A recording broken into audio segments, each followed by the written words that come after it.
Kind of get that started. Okay, I'm being live streamed. Hey everybody, if you're watching with me on live stream, oh wait, no, Zoom is still thinking. Let me get that started.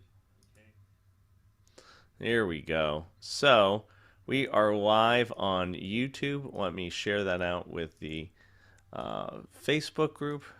I am live on YouTube. Appraisals tonight. Tonight is appraisals. So, of course, like I said to everybody, if you do have questions, concerns, or burning desires, feel free to type it in the chat. I'd be more than happy to answer any questions as we're going along with this, okay? Whether you're here with me live in my Zoom class or you're live on YouTube. And, of course, if you are live on YouTube, please feel free to drop a like. That helps us out tremendously, helps us move the needle when it comes to things like this. So that is a tremendous help there. But what we're going to be talking tonight about is, and let me do a little erasy, is we're going to be talking about the appraisal process, okay? So basically what I'm going to do is this. What I like to first do when we're talking about appraisals is I like to discuss what an appraisal is and why do you need an appraisal. So tell me, what is an appraisal for those of you who are watching live with us? What is an appraisal and who needs to get one? Okay, who needs to get one? Like, why would we be doing this? Why would we be doing an appraisal? So Speed Demon said, "Thank you for your videos." Thank you for that. Okay, so yeah, so you know what? Let's go with that. Yeah, absolutely an appraisal is an estimate or an opinion of value given by a licensed appraiser. Right, given by a licensed appraiser. So basically, what happens is this: an appraisal is going to be just that. So if you are not, listen to what I'm about to tell you. This is always, always, always a big question. They ask you this probably in some manner, shape, or form on the test. Okay. What happens is this: if you are not a licensed appraiser, you cannot give an appraisal. You cannot call your opinion of value an appraisal. Can't do it. No, no, no, no, sirree, Bob. Okay, you cannot call your opinion of value, okay, appraisal.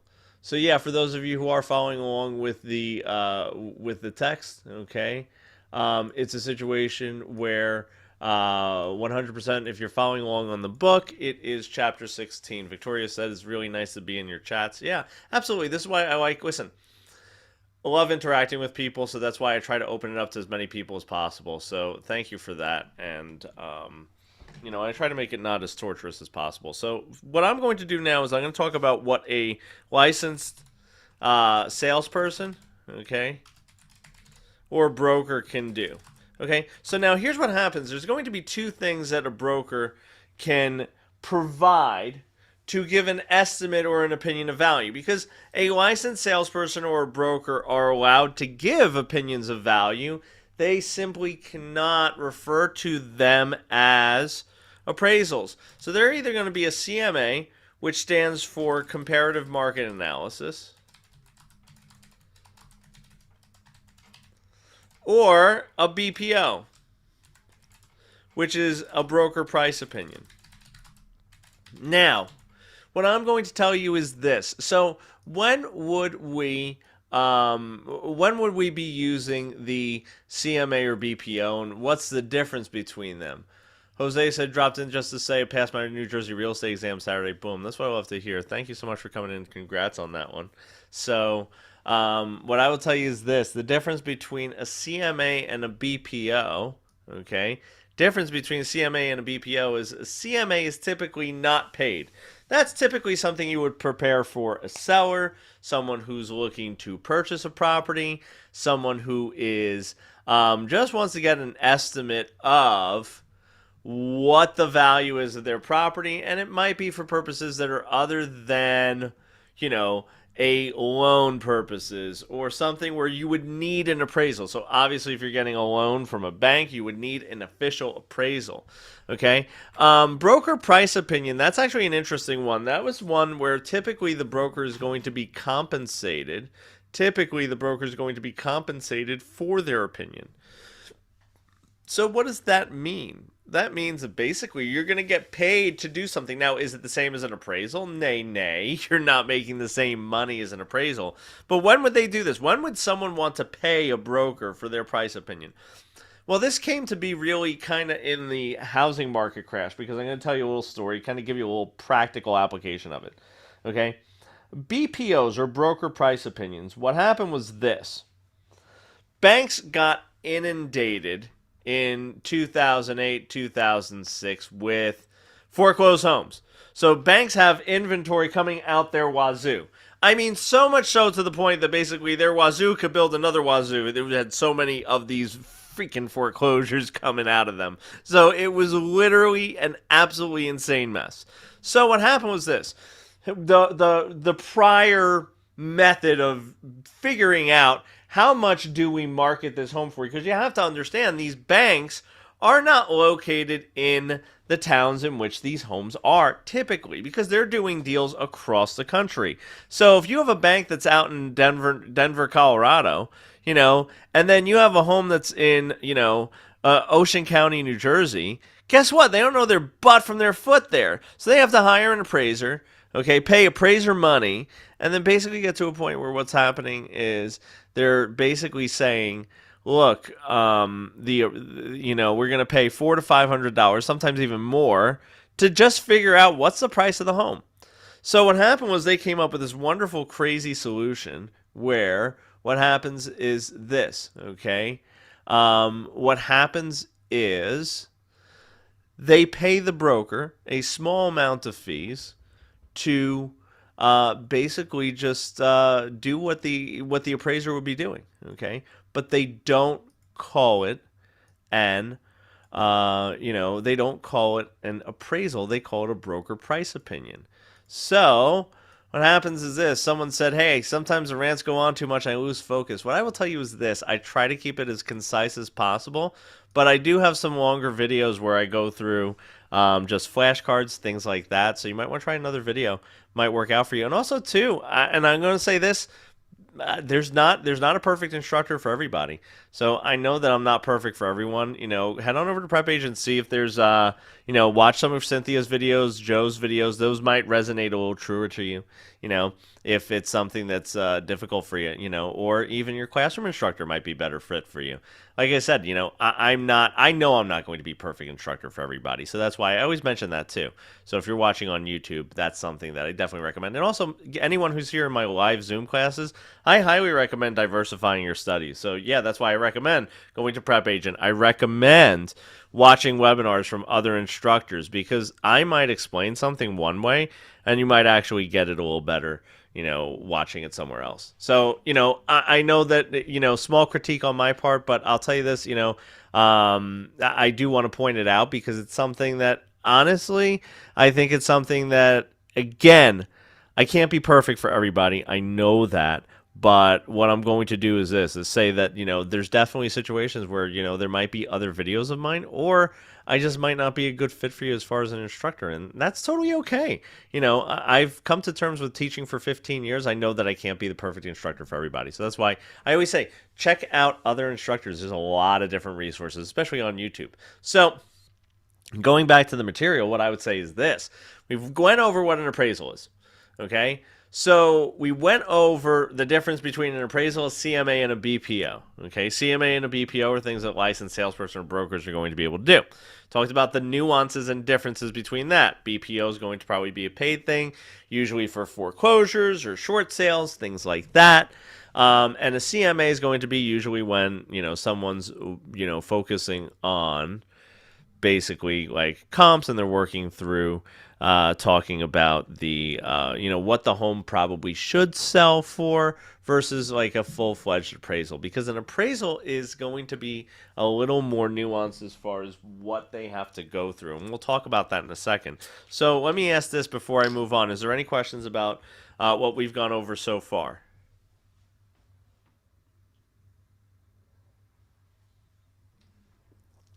Anything, either YouTube or my live Zoom chat? Okay, great. Um, Quick difference between BPO and CMA. CMA is probably typically not paid. BPO is going to be usually for there's going to be some sort of compensation. So typically a BPO is used in situations where it's going to be like a foreclosure, a short sale, things like that. Where like I was giving you this story where I was saying, hey, these banks were paying for appraisals, full-fledged appraisals, when really they just wanted to figure out what's a house going to probably sell for, and because they're just totally remote. So that's the situation there. Okay, so I hope that answered that question for you as far as the quick difference there. So I think the only thing that we haven't really answered yet, and I think I might have touched on it but not really fully flushed it out, why would we need to have an appraisal? So, like, when do we need one? When should we have one? All that kind of stuff. When do we need one? When must we have one? What's the story there?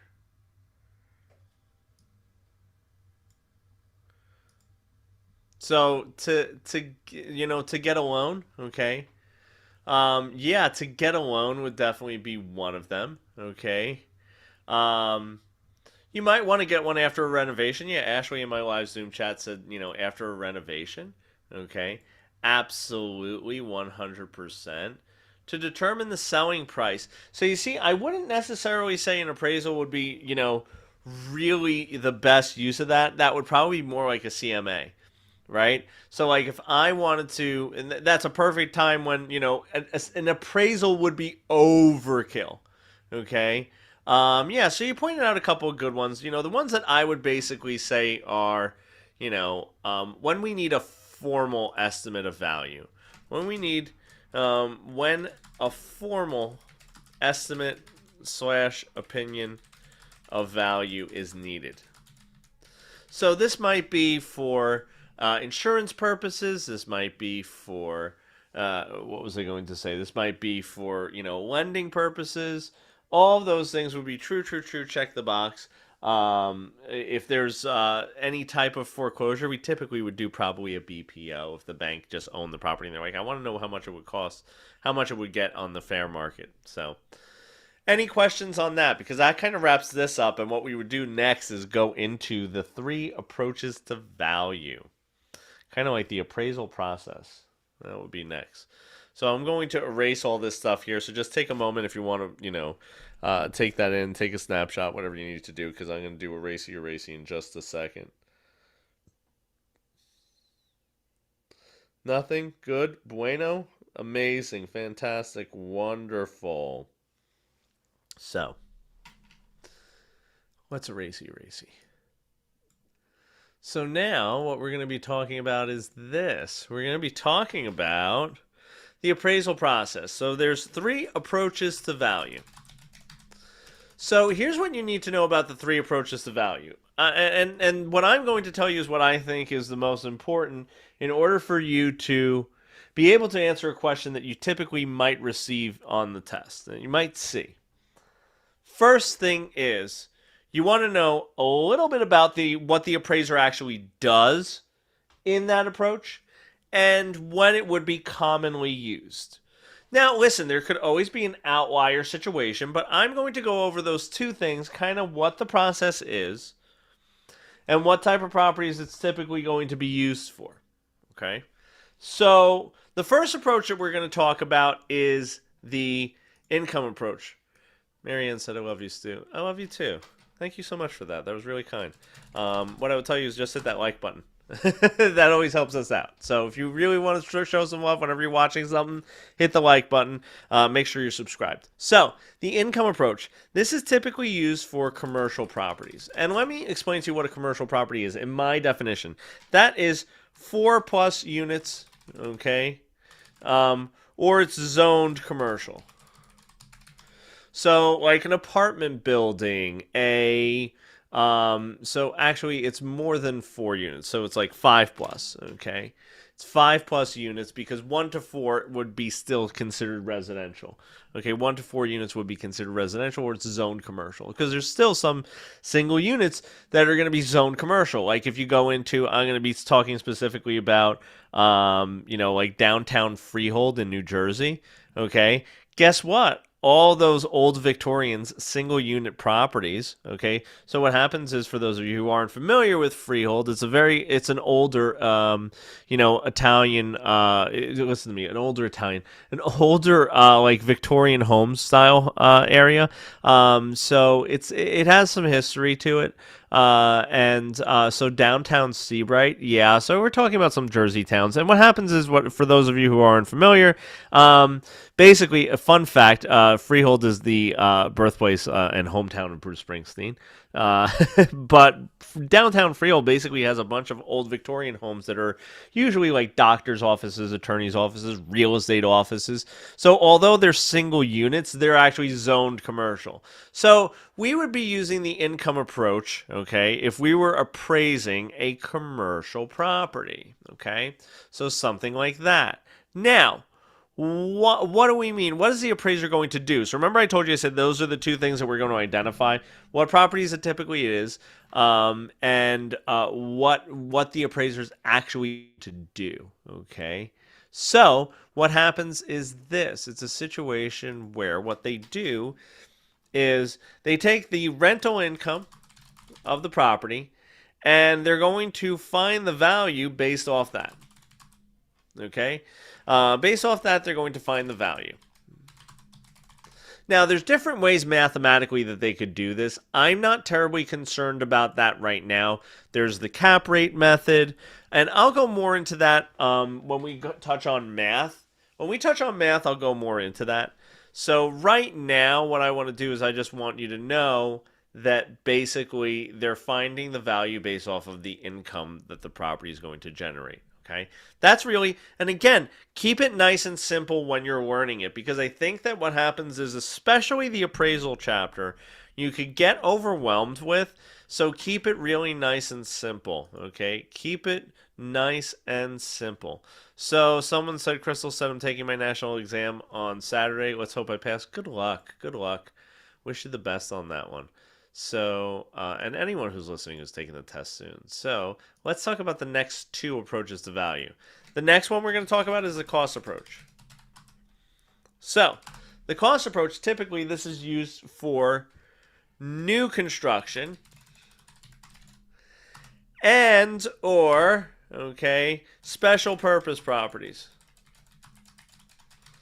Like a church, school, library. And what is it that the appraiser actually does? Well, what they do is this.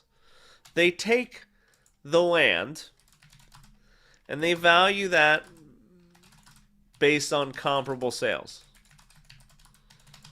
Then they take the cost, they take the the replacement or reproduction costs of the building and add it to the value of the land. So what happens is this. Basically what they're doing is they're taking the cost of the improvements. So that's what they call any permanent structures.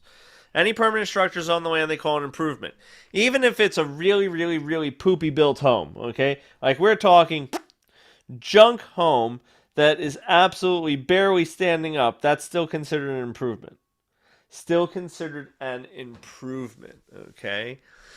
So they take the improvements, the buildings on the property, and they're going to add that, okay, to the value of the land. And they're going to come up with one value. So let me just explain the difference between the replacement. What was I going to say? The replacement cost and the reproduction. Replacement would be the cost to replace something with something similar.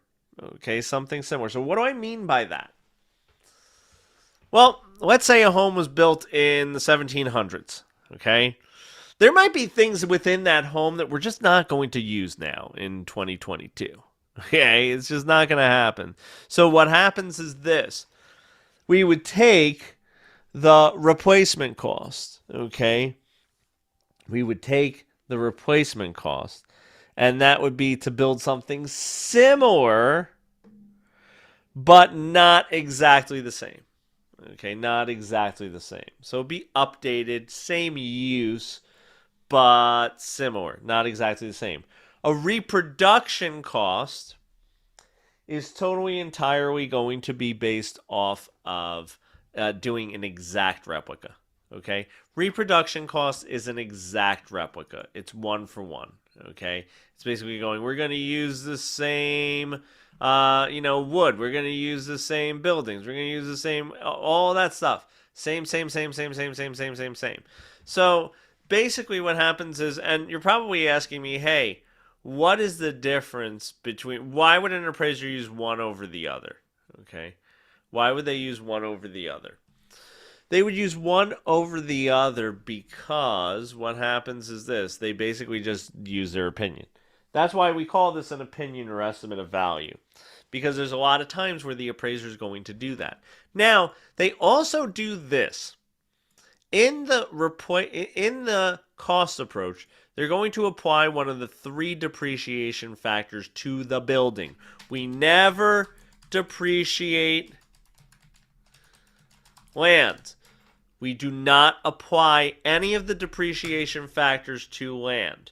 And again, this is going to be opinion based on the appraiser. They're going to assign a depreciation value to this based on their experience, knowledge, and data they collect. Okay? So there's 3 types of depreciation. There's functional obsolescence. And I think I spelled it right. Then there's economic obsolescence. And then there is physical deterioration. You get the picture. My spelling isn't the perfectest. So, what I will tell you is this. Let's talk about each one. So I'm going to start with physical deterioration because I think that's the simplest one to understand. Physical deterioration is wear and tear on the property. If the roof is falling off, if the door is kind of in shooty condition, okay? If, let's say, you have like siding that's falling off the house, physical deterioration. I just had to replace my deck this past summer. The deck was considered to be physically deteriorating. Like, literally, my wife stepped on one of the boards last year, put her foot through the deck, and she said, hey, can we do something about this? I was like, sure. We can do something about that. So that would be considered physical deterioration. The next one is economic obsolescence. This one's simple. External. They even sometimes call it external obsolescence. This is basically outside the property lines. So let's say your neighbor's house is absolutely a junk house, okay? Like barely standing up, and it's causing your property to kind of go down in value based on the opinion of the appraiser. That would be economic obsolescence. If you live near a landfill, that would be economic obsolescence. If you live near homes that are, basically trailer parks, that would be economic obsolescence. Now, here's the thing. Just because it's outside the property lines does not mean it's economically obsolete. Okay? Because there are some things that add value to the property. We wouldn't say that it depreciates it. Okay? So economic obsolescence is only negatives. Okay? If you said to me, Stu, they just built a beautiful new playground around the corner from me. Well, that's not economic obsolescence. If you said to me that a lot of homeless people were living at the playgrounds around the corner from you, and the cops were always there every night, and there was a higher crime statistic, that could be considered economic obsolescence. Okay? So, I hope that makes sense. Is there any questions so far on that? Would a bad school district be considered economic obsolescence? Potentially, yeah. I mean, absolutely. I could think of a couple right off the top of my head. Like, the truth is, like, where I live in New Jersey, one town over, it costs three times as much because the school district is that much better. So, yes, a appraiser could apply that to something where they're using the cost approach. Yeah. Yeah, that could definitely be a case. Okay. Um, but keep in mind, they're not going to be applying this with like single family homes. Okay. They're not going to be applying this with single family homes because we're going to be using a different approach in single family homes. So this would be, like I said, schools, churches, libraries. So yeah, if you were trying to figure out why is the value of one property more than another, and you were like, hey, there's a school district is really pulling it down, yeah, that could be economic obsolescence, absolutely. So, and the word obsolescence means basically the status of being obsolete. So the next one we have is functional obsolescence. So, what functional obsolescence is this? That's basically saying there's an outdated feature in the home, okay, within the property lines. Like maybe it's a 5 bedroom, 1 bath home. Love that example. Maybe it's a closed off floor plan, like it's very, very, very sectioned off. But here's the thing, functionally obsolete does not mean that it's physically deteriorating. And let me explain this story that I love to give that kind of helps you. So, I follow historic homes. I'm a big, big, big fan of antebellum, turn of the century homes. We're talking pre Civil War homes. So I belong to and I do a lot of work in the South, as far as I belong to a lot of societies or do a lot of research on this stuff, like all different kinds of things. So I lend my expertise in different areas, and I just love following the history of, older, as I said, antebellum pre Civil War homes. So now, having that background, if money were not an object and I wasn't married, uh, I would, if I had, again, money not an object, I'm not married, I would build a brand new turn of the century Civil War style home. Love it. I'd be so happy. So here's the thing, is it physically deteriorating? No. Nay, nay. It's brand new. I just built it. Is it functionally obsolete? Oh, yes, absolutely. Because I would make it absolutely a replica of like an old South antebellum home. Yep. That's that. Literally, no one else would want it except me. So, yeah, functionally obsolete, but physically deteriorating, nay, nay.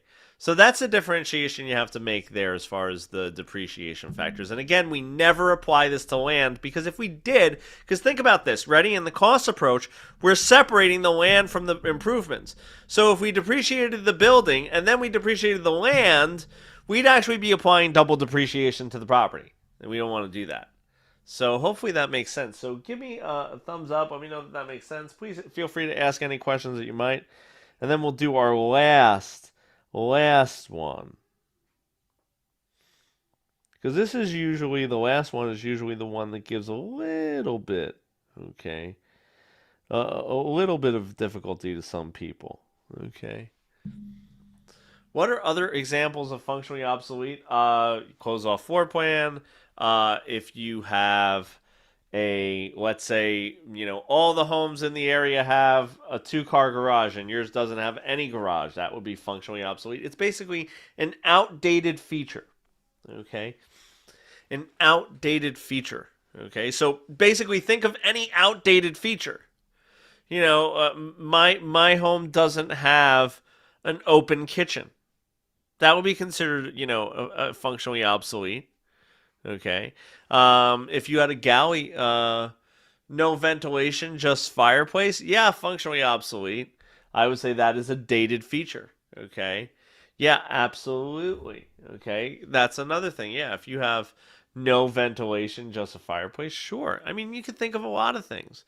You know, um, In certain parts of the country too, certain parts of the state, there would be different ways that you would experience functional obsolescence. So long as it's within the property lines and it's a dated feature, it's something that, like, if I were doing this right now, would I build a home like that? Is it optimized? You know, that's really the question. That's really the crux of it. So did that answer the question for you? Let me know. No dishwasher? Yeah, if it's super common for the homes. Listen, if every home in the area has a dishwasher and your home doesn't have a dishwasher, sure, you could consider that to be a functionally obsolete feature. Yes, absolutely. Or no space to put a dishwasher? Yeah, absolutely. I don't know that an appraiser would get that nitpicky, but sure, if that was a glaring thing, like the reason why the property was, obsolete, sure. Okay. But again, you have to realize what you're talking about. You're typically talking about churches, schools, libraries, okay, and brand new construction. So, and the reason why we use this one is because there's no economic indicators. We don't have any rental income on them because, again, church, school, library, no income, right? No rental income.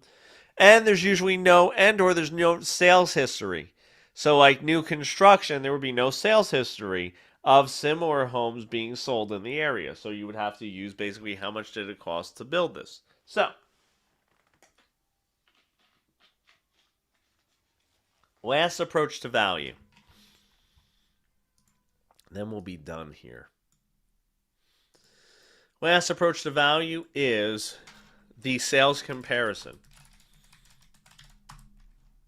or the market data approach. They sometimes refer to it as that. Okay. This is typically for single family properties. Okay. Or 1 to 4 unit residential. Okay. So let's take a look and see what someone's saying in the chat. Someone said, but it doesn't actually bring the price down if there's an offer. Someone will come in and buy it. Well, now in the market that we're in now, yeah, someone will come in and buy it, but you're creating a situation where you're saying, hey, is no dishwasher functionally obsolete? It could be if the homes around it, if that's not common. Like, here's the thing. Let me give you a perfect example, okay, of what would be, of what would be considered maybe something that's not functionally obsolete in one part of the country, okay, but would be in other parts of the country. Like in Texas, they don't build homes with basements. So every home doesn't have a basement. Now, if you went to parts of, New Jersey, almost every home has a basement in certain parts of the state. Okay. So if you didn't have a basement, it would be considered functionally obsolete. So it's really comparing it to what the norms are of that area. So why is that in Texas that they don't do it? So just going down that path a little bit, part of it has to do with the construction and the extreme heat. Okay, heat is an absolute real nightmare as far as heat and humidity, what they do to a structure of a home. So they usually just build it on concrete slabs, because of the extreme heat they usually hit out in those areas. So you see a lot of parts of the country where you have also a different type of soil sediment, because what happens is because of the heat, the soil and everything is different. Okay, heat expands. Okay, if you think about the science of it, heat expands. So if you think about the fact that there's going to be an overexpansion of the molecules and the dirt and the structure, what happens is it could cause sinking. So that's really the crux of it, is really has to do with the heat. So what happens is they tend to build on more of a solid footing and then go from there. So they don't go subsurface as far as their construction is concerned. It's a much more stable structure that way. So good question, though. Good question. So let's talk about this one. So what is the appraiser going to do? Well, in this one, this is going to be the most common, most similar to what a BPO is and a CMA. Okay, what it is this: they're basically going to take comparable sales. Okay, they must be sold. And what they're going to do is adjust them to the subject. So whenever we're talking about the subject is a property who we're trying to find the value of. Okay? The subject is a property we're trying to find the value of. So we always adjust to the subject. What do I mean by that? I'm going to do a little droy over here. So subject has 2 beds. Okay? Let's just say that. 2 beds. Okay? That's our baseline. So here's the thing. A comparable is either going to come in at, above, or below. Okay? If I have comp 1 that has 2 bedrooms, then we're going to say that's right on the line. We make no adjustments to it. So we don't adjust the sales price up or down. Comp 2 has 3 beds. Okay? So what happens is this. We would say that that's superior, and we would adjust the price down because the theory is this. It would have sold for, because again, remember, this must be sold, because this is how we come up with basically like an average or an estimate on the price. Okay, when we're doing an appraisal. We take the comparable and we adjust it based on what is basically the appraiser figures out what is the price or the value of a home, of a bedroom. Is it 5,000, 10,000, 40,000? Drop or increase it accordingly because it would have sold for that much more in theory. So we drop it down. Now, comp 3 has 1 bedroom. Well, that would have sold for less than what the subject would have sold for, so we would have to increase it by however many, like 1 bedroom is. And that's how we would get 3 prices that what they would do is they would then, the appraiser reconciles. Now, I told you that earlier on, the appraiser has to consider every single approach to value in every appraisal. That doesn't mean he uses them. So in reconciliation, the final step, what he's going to do is, okay, he's going to take all the approaches to value, and what he's going to do is take the one that he used, or that he's going to weigh the most, and use that as to come up with one singular value.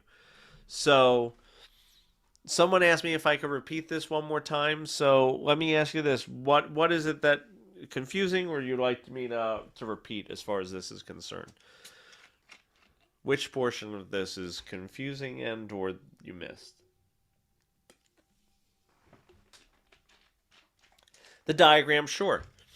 So what happens is this.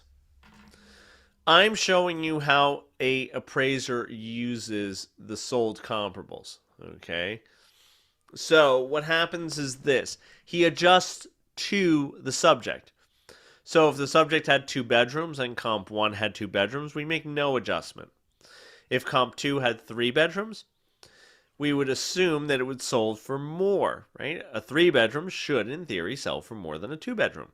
So we would have to take whatever it's sold for and subtract the value of 1 bedroom to it to get to what should be a comparable price for comparing it to the subject. And then with comp 3, if that was a 1-bedroom property, we would increase the price based on 1 bedroom. So, any other questions? Because this kind of wraps it up for us for tonight. So thank you for bearing with me. Thank you for coming on, joining us. Remember, if you are on YouTube, hit that like button. If you're watching any of my videos in the future, please do hit that like button. It does help us out tremendously. So any questions, concerns, burning desires? If not, I'm going to stay on for everyone in my live Zoom. Everyone on YouTube, you will be gone. Done. Kaputskis. So, looks like nothing. Awesome. So everyone in my live chat, I will talk with you in just 2 seconds. Everyone on YouTube, have a great one, and I will see you real soon.